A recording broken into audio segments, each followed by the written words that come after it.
Welcome to the 120th installment of Ear to the Ground, the Land Stewardship Project's audio podcast on family farming, sustainable agriculture, local food systems, and local democracy.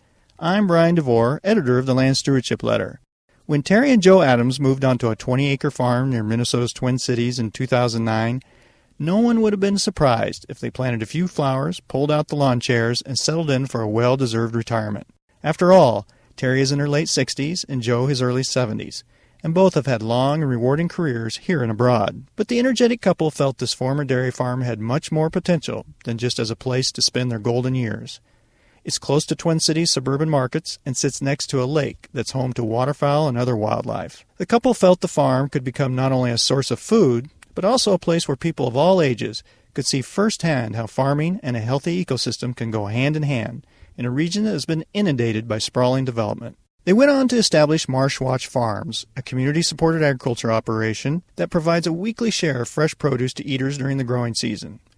But Marsh Watch is more than a CSA. Students, beginning farmers, local officials, and even international guests have visited the farm and learned how land on the outskirts of a major metropolitan area can provide more to the community than just another potential superstore parking lot or subdivision. The Adamses have planted a few acres of produce, established native prairie plantings, and mounted bluebird boxes on fence posts. And the land has responded. Birds, mammals, and even butterflies now flourish. And members of the CSA rave about the quality of the food it produces. I recently visited Marsh Watch and chatted with Terry and Joe about seeing potential in the farm, the importance of combining economics and ecological restoration, and how they've worked to reach out to the community. We also talked about their future plans. I've always been able to see a finished whole before I start in on a project and then figure out how I'm going to get there. And I'm a sailor, and I spent lots of times in different oceans and seas and the Great Lakes, and that's where I feel most at home. And this is the closest I've come to being on Lake Superior in a boat all by myself. I can sit here and just look out over the land.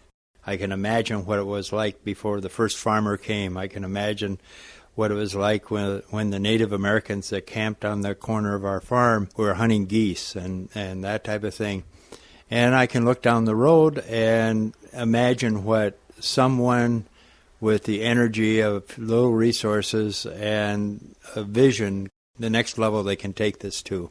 It's a wonderful feeling to go to bed at night and know that whatever we did each day contributes to tomorrow and the next generation. One of the things that you guys are really trying to promote here in this area is we're in Scott County. It's one of the fastest growing counties actually in the country. I've seen some of the statistics. And yet, I think if people get off these main highways, they're shocked at some of the just really great little gems of farms that are around here. And, you talked about how rich some of the soil is here. We have a great opportunity in that we're near all these great markets, including the Twin Cities and some of the regional centers for food.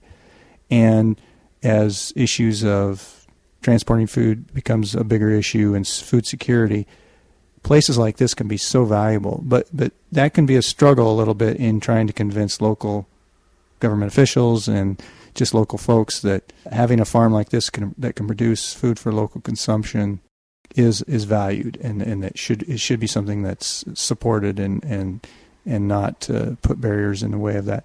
Everything we do, and I'm not talking just Terry and I, but any of us do, will make a difference. Many times we won't know where or when or how.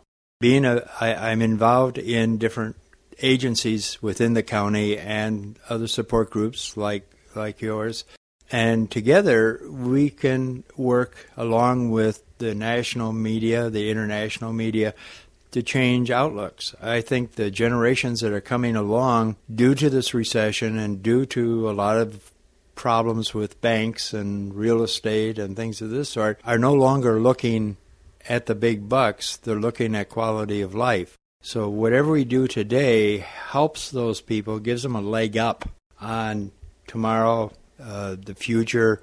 I see in our own members, they no longer look at a farm as a place to be developed. They look at a farm as a place to walk, to hunt, to fish, bring their family. Every one of those. We love children laughing on the farm, and when they go running down our snow fence, screaming like they were in a school hallway, it's wonderful. That's the generation that's going to make the difference, not mine. not Terry's, but the people who are coming behind us? Just on the very practical side, Joe has networked and throughout the county and at various levels and with our elected officials, and we were given the opportunity to host an evening event and show the county politicians our farm and our market and give them information about what we're doing and why we're doing it, information about the growing trends of this kind of farming in our country.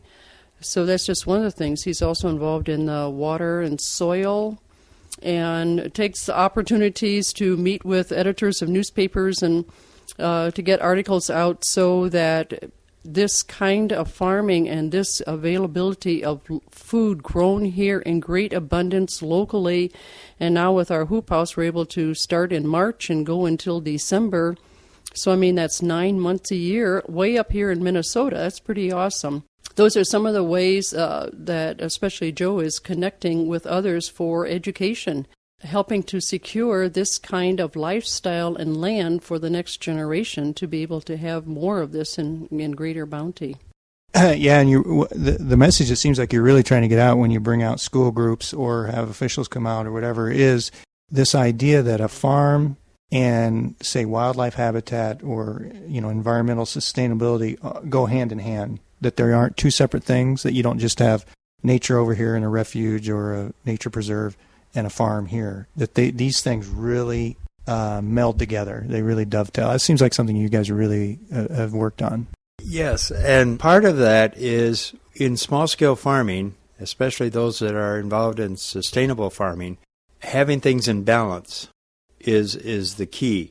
For instance, in just 3 years, we have found 5 different types of butterflies that weren't here when we bought this farm. We have trumpeter swans who have moved into our lake now. We see turkeys and we see pheasants. We don't think of them as crop raiders. We think of them taking back some of their just due. And another practical aspect of this is we put in a living snow fence to keep the snow off the highway to help, all the people who use this highway. But in turn, that also keeps the trucks from having to come by here, polluting and spreading more salt that ends up in our groundwater and in our land. Living snow fence is a wonderful sanctuary for pheasants and other animals in the wintertime, and provides them, and the prairie restoration beside it provides them with a lot of seeds and food. So even during a very difficult snowy winter like last year, we still had a lot of pheasants around all winter. And so, yes, it all kind of fits together. I hope you won't be offended by me saying this, but you two aren't spring chickens. I mean, you look very good for your age, but I know, Joe, you're 71 and you're 66, Terry. This is a time in people's lives when they often are slowing down, but you guys are really taking on some pretty big projects here. And I know you said you're kind of looking a few years down the road. You can't be doing this forever, but talk a little bit about that, how you really want, it seems like you really want to be a role model for getting something like this going, which is not low labor. It's not something where you can sit around. Energy comes from having a vision, and the vision provides us with such clear direction, not just at the mega level, but every day. We can bounce out of bed in the dark because, the chickens are waiting for me for, fresh water and feed, and I get to go gather the eggs, and we got to get all these things done because, these folks are coming, and this has to be harvested before the sun comes up and, and gets too warm. And so it gives us a tremendous amount of energy. That, plus eating off of our farm and eating all these fresh vegetables, we don't get sick. We don't have colds. We don't get flu. Neither one of us can remember the last time we had any kind of problem. We don't go to doctors. We don't need them. Yes, some of that is the blessing of genes, but a lot of it is just what we simply choose to eat. And we get our exercise. It's all built in. And yes, our bodies do get tired, but when you have, what's the old saying? When you have a reason why, you can always find the energy. For me, it all fits together. And after our years of traveling other countries and around our country, we have met many people much older than we are doing phenomenal things in their 70s, 80s, and into their 90s.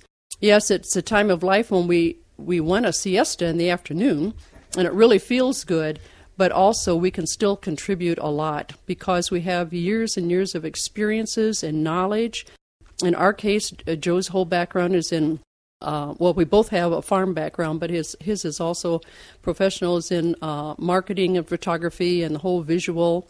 And mine is in and his also is in education and cooking, and mine is in the education, the people development. I guess I've been in development my whole life, and so plant development and working. My partners used to be executives in corporations where I did executive coaching and team building, and now my partner is Mother Nature, and boy, is she some teacher and some partner that I really have to study a lot and learn a lot from. So it's such a gift. Every day is such a blessing. And then on top of it, we have all these wonderful new people that we're learning from in agriculture, in soil, nutrition, and then there's all of our customers that we're learning so much from in terms of how they want, what they want food for. We have mothers who are now making their own baby foods, people coming up with recipes and uses for kale, especially that I have never ever dreamed of. And so it's so energizing to be, and we feel so privileged to be part of this big circle of energy and new ideas, and best of all, that it's all natural. It's all in keeping with Mother Nature, with the alignment of the stars, with God, with however you might want to name that. Well, you brought up your background in corporate America, and one of the things I think you mentioned earlier was, because of that background, you realized how important it is it's one thing to say you want to live this lifestyle and have this, but in this case, it can be supported economically because there is a market out there. You realize the importance of marketing and getting economic viability out of it. Yes, that's extremely important part of it. We need lots of partners in this, and the market is one great big partner. So every person who chooses to buy local, to buy fresh, to buy chemical-free foods is truly voting with their feet and supporting this kind of environment and this kind of opportunity to be in their neighborhood for their kids and for future generations. We're not doing this just because we enjoy it. We're also doing it because it's a business enterprise, and that takes lots of partners. There are technical partners, our soil scientists, and people teaching us about equipment and plastic mulches and our hoop house and all those kinds of things. But another key component is our partners in who want our products. How do you, kind of sitting here now, you've accomplished, I mean, the last 3 years have been kind of a whirlwind for you guys, accomplished a lot. Looking 5-10 years down the road, what do you see this farm? Where do you see it at? We're studying different scenarios, one of which is to sell this farm to someone that can afford it and continue what we're doing. Another scenario is to find a family that wants to continue this and buy on a CD or something of that sort. Third is to find an organization and donate the farm to as an educational and training facility. Or the other is to stay here and as we wear down, slow down type of thing. But, getting back to that, at our age, what are we doing? This is my third time out of retirement. A very good film called The Thomas Crown Affair has a great line in, and the line is, what the hell else is there to do? And we don't know how to do anything halfway. We jump into everything we do. Once we make a commitment, we do the best we can.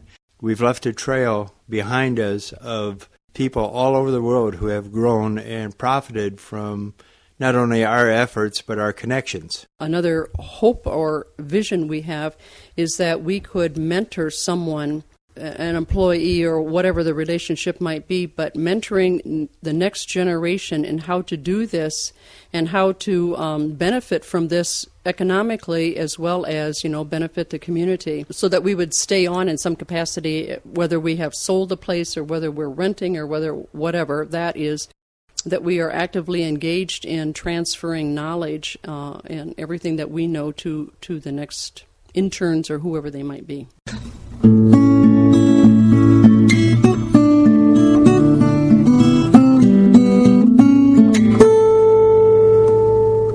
For more information on Marshwatch Farms, see www.marshwatchfarms.com. If you have comments or suggestions about this podcast, contact Brian DeVore at bdevore@landstewardshipproject.org or you can call 612-722-6377. Thanks to Laura Borgendale, a Western Minnesota musician, for Ear to the Ground's theme music. And a special thank you to all of Land Stewardship Project's members who make initiatives such as this podcast possible. If you're not a member, visit landstewardshipproject.org to learn how you can support LSP.